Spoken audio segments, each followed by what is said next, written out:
Kulwamuza Sebunyaaso nyuwa tusonyire ddala ebigambo byonna bye twakwogerako tetwamanya twetonze wano tusonyire ddala ebigambo byonna bisebo bye twakuma ku Facebook wamaze n'otwala omwana twali tumanyi byakusaaga abasajja abasiguze mu jooga gwe ndikwatira ku mukazi wange abasiguze mu jooga ebifaananyi mu ngeri y'okulumya olema mbwayagala kukakasana akuba n'embaga ebyekisiru abasiguze mu jooga tutunulire embeera nti twakava mu mukolo taata tewabaddeyo simanyi kadi gye bakoma taata embeera nga bwe wagiraba kubanga kakati twali tugumidde ku pulezidenti w'abalavuniga kubanga ffe tuli magye amagye gawamba buwambi tebagawa invitation naye ne pulezidenti waffe kwe twaligumidde pulezidenti w'abalavuniga ku lunaku lw'omukolo yadduka mu ggwanga yawaŋŋanguka nga taagala kuwunyirirwa vumbe ne tugamba amagye gaba gasatulukuse gaba gawambiddwa kubanga naffe twali tugamba nti amagye gawamba buwambi tebagawa invitation nga twagala tugende nabbingo twekola obusolosolo tuggyemu engo yaawo omukolo tuguyingiremu kubanga n'aba big talent bagezaako bagendako eyo ebutambala wali emizimu gy'obusiraamu enkuba etonye naye ne seeka muzaata akabaane nga yanywezeza kale twakkiriza kubanga nga nze nali kaadi ngirinze zawera ssaawa 12 olunaku ne luziba nga mmanyi obalema neekuba mu kifuba kuba anansonyiwa bambi nali mmaze okuyimba luyimba lw'abasiguze bajooga amanyi oba mwannyinaaza naye kuba mu kifuba nenida nasibawo makindye ku pakalasiti nga manye banankubira baŋŋambe waayo tukusaasidde tukusonyiye janku mukolo naye ndowooza munnaaye obusungu bwali bungi balowooza nti sibaagaliza bufumbo bwabwe ate nga ate gwe ne bw'otayagalize twatuukanko obulizi ne tukkiriza obudde nga buweddeyo emikolo nga giri mu giya pulezidenti w'abalavuniga yadduse naye ndowooza ye nga Rema yali si muntu ayagala kutumma kaadi ekintu kyalimu mafiyalizimu ogimanye ey'endongo ono tomuwa ono muwe ate n'ekyatukola obubi ffe twali tugumidde ku Eddy Kenzo nga tumanye agenda yeekola obusolosolo enabbingo tufulukingirawo omukolo yeegugunge kuba toyinza kuleka kya era Eddy Kenzo yanyooma nnyo yandaga obunafu toyinza kuleka kya bbeeyi kyo muggwanga nodduka buddusi n'owaŋŋanguka oba yakomyewo oba tannadda simanyi tuwaŋŋanguka bwoti twali tumanye agenda yeekola obusolosolo aggyemu engoye abasirikale bajje batuwalule tulage nti ekintu kyaffe tetukiwaddeeyo mu ngeri ya halaali naye twala wekola obusolosolo naye yatulimba yadduka mu ggwanga ne tugawa waayo kakati ate lavuniga dduse ffe bamagye tutandikirewa so omukolo twagulabira mu kisiko nti twalina ku TV twali mu kisiko twawalampa emiyembe twali ku bifenefene arawundi awo evumbe ne litunyokera era twagala okubalabula naffe tugenda kulumya titi for tati era nagambye Eddy Kenzo buli muyimbi eyali ku mukolo gw'ennabbingo tasala ku gwaffe buli muyimbi eyagenda enabbingo naffe tetumwagala gwaffe ogw'abalavuniga lwakuba nze siri nze ndi magye kyobola Eddy Kenzo namugambye nti nze naliwo setiraiti amaaso nga galaba buli eyaliyo ataani tugeza ne tumulaba ng'asaze ku mukolo gwa Eddy Kenzo ogenda kuwulira embooko namugambye ekya kaadi azimpe olabe bwenkumira omuntu kaadi buli yagiriyo namulaba nali arawundi omukolo gwa Eddy Kenzo gusembere very soon kuba ffe tugenda kukola omukolo gwa Eddy Kenzo tugenda gukosa kalyonso twagala abasajja bano tubalaga abasigudde omuntu waffe nti naffe tetuli batono kubanga yatukwata ewaluma yatuyise bakopi kyembadde niyendako tunatuuka ku mbeera y'abakopi baffe tugenda kuyita Ssaabasajja tugenda kuyita Ssaabasajja Eddy Kenzo alina emikwano mingi bambasada ba Amerika yonna eyo gyayimbye bagenda kubeera ku mukolo ate omukolo gwaffe tegugenda kubeera mu gadeni tugenda guteeka Namboole tukuberaga tuyimbire mukazi waffe kuba Eddy Kenzo ayinza okutuwa omuzungu abawala abaganda bamuyisiza bubi Eddy Kenzo kawasa omuzungu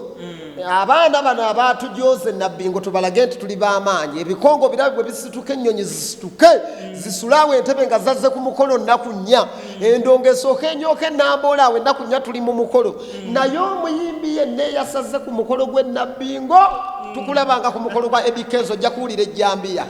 musikayo gye wabadde omukolo we wagutunudde mwawo ng'opimapima gwakutambulidde gutya? Omukolo gwali gujjudde kulumya kweri era Eddy Kenzo yeetaagako omuntu amuli okumpi nga bw'otaba mugumu oyinza okwetuga oba n'ogula omuguwa gwa 5 oba obutwa bwa 5 ne weetuga era nali munoonya nnyo okudduka mu ggwanga kubanga yandifudde okulumya kwali enabbingaawo okulumya kwali enabbingo okukyusa engoye nga buli muntu ayingira mu kamera abaddala mubadazi ng'alinga agamba mwetuge okulumya obulizi kwali enabbingo naffe kennyini kate tuwanuke ku miti abaali basindikiddwa so okulumya kwali kungi Eddy Kenzo kawaŋŋangukemu yandifudde yandiguze faladani wa 5 n'amunywa okulumya kwali kungi nnyo oba Rema akikozesa kalyonso kuba twakkiriza nze kennyini nze yayimba oluyimba lwa muvaddi ku lujja yeebale kuwulira mulanga gwange n'avaako bambi naye bwe twalabanga byonna tubikoze biganya omukolo gugenda mu maaso ne mugamba Rema njagala olumye Rema lumya engalo ziwe tekola n'ebitasaana oba okuba sama zikubire mu gawuni era n'abikola nalabye ku kiteeteeyi kye ekyali kyakanga Krismasi tuli yeebale kulumya yalumizza naye Eddy Kenzo tumukamfatinga mpola jagenda dda mu mbeera naye nga wakati mu mbeera okulumya kwatwaliramu abayimbi bonna kukyagendera naddala mu maaso lwaki babayita abakopi lwaki abayimbi generali tukigeneralizing olabika waliwo byemukola bayisa abakopi okulumya kukyagendera ddala mu maaso ekisookera ddala kubanga kati anemooni yalumye buli dakiika 5 ebifaananyi biyingirawo ku social media bwe baleeta ekya Kenzo bo baali mu nnimiro bale kunjagala hani natuuka hani byonna obikoze alhamdulillah kati okulumya kukyagendera ddala ki mu maaso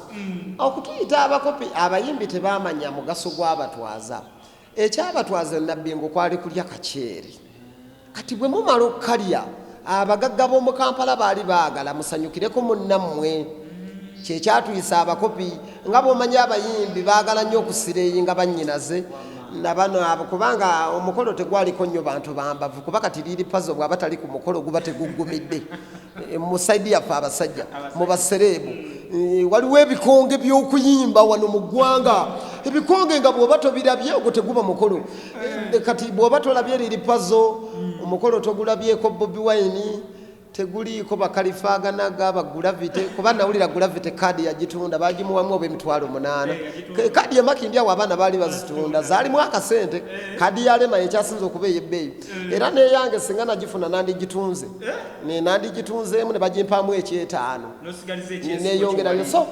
omukolo gwaliko tegwalimu bikonge nagunyooma nnyo kubanga bw'oba tositudde Lil Pazo ogwo teguba mukolo kati tositudde ba Lil Pazo abasajja abanyumirwa amasuuti ositudde tegwali mu bikonge so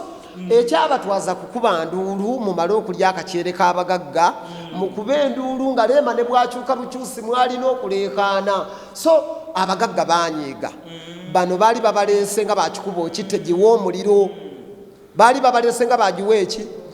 Rema giwa omuliro so ate banimba nnyo wano mu kuyingira baabikola okulumya ne balaga nti basanyuse nnyo naye ndowooza bwe baatuuka eri munda kuba nawulira baabagaana amasimu gaabwe abayimbi bamanyi babeera ku sinaapu kyati kyabwe ne bafiiringa ni comfort nga tebali comfortable ndowooza ne banyiiga so ekyali kibatwaziza kulya kaceere nakuba nduulu bwe mumala okulya omuceere gw'omugagga kirumira mukuba enduulu so kyemutaakola abagagga obamanyi banyiiga mangu omugagga n'anyiiga n'abayita abakopi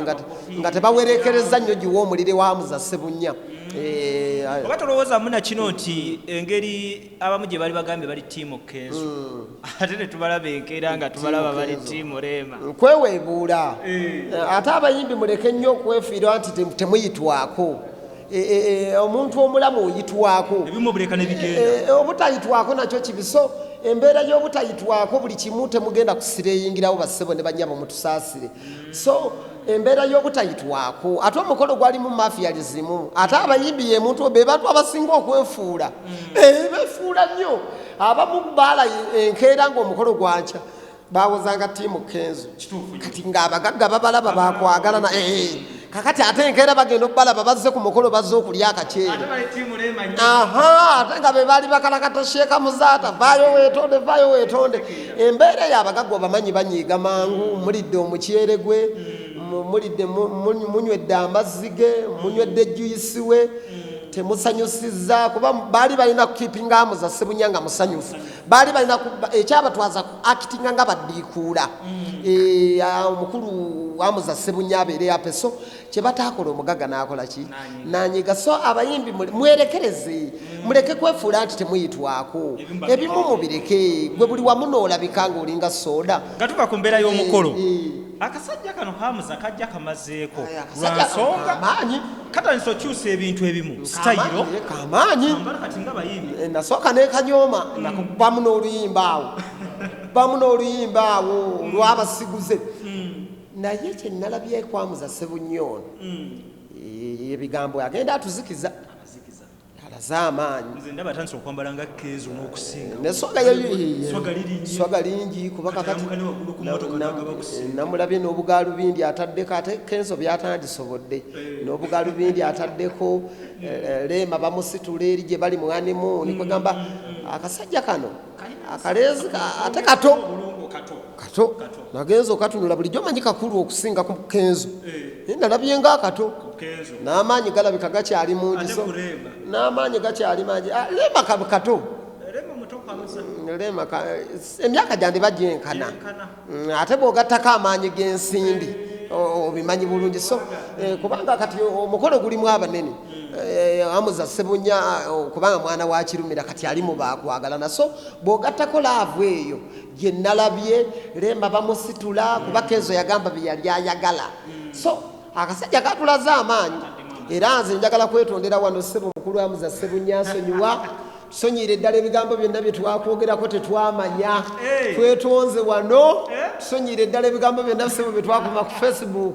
wamaze n'otwala omwana twali tumanyi byakusaaga Lil Pazo wene pepe pusi omuntu avayo banyigira abali ku lulu aba alimba ayinza okwetuga Hamuza Ssebunya ekyenjawulo kye namulabyeko alina okwagala ekitasangika mbayimbi era wati ayadvise abayimbi mulekere okwewasa kyakoma kwa Iriri Namatovu n'abalalalala naye omuyimbi ng'okyalimu Snapchat social media abantu bagenda kwetuga bagenda kwetta kuba obwanda buli awo mu kibuga bulina ssente bulina keya ati gwojja kuwoza oli ku nnyonyi ngenda kuyimba Potoliko Bangkok Thailand Birmingham ebyo abakazi tebabyagala okumewo ennyonyi ekukubye mugende mu kisaawe obongoota onfuna bulungi so Rema Namakula mukazi muganda abaana abaganda obamanyi baba n'amaanyi ayagala bwe muyingira ekisaawe golo ku luutu 6 kakati gwe ennyonyi yakubye luutu emu ogangayidde eri Hamuza Ssebunya agenda kutwala 6 balya bulungi bagagga amaanyi agalina kamututte 8 kakati oba towoomye ng'oli mu kwoza ntambula ngenda Tanzania ebyo tebikola akasajja katuwangudde emikono twawanise katusinze ensumika Lil Pazo mu mbeera y'emu twogera sayidi Rema Kenzo Hamuza Ssebunya kubyogera kati tunaakola tuyite mabbali isi yonna yabirabye kati gwewo biyimiridde bitya ewange nteekateeka okwanjula omunyankole wange very soon nja kumwanjula kubanga n'omwana yanzaalira naye abakazi mukendeeza akajanja ako kemwagala okutuleetako olw'okuba mwalabye ekyalema mututwale mpola oli bamuteereddemu ssente temututwala nnyo tubasaba bakazi baffe abali eyo mpola mpola emikolo tujja gikola mu budde mpola tujja kubanjula Rema aleke kubavuga bubi speed kubawabya abasajja abasiguze mu jooga gwe ndikwatira ku mukazi wange abasiguze mu jooga ebifaananyi mu ngeri y'okulumya Rema mbwayagala kukakasa n'akuba n'embaga eby'ekisiru abasiguze mu jooga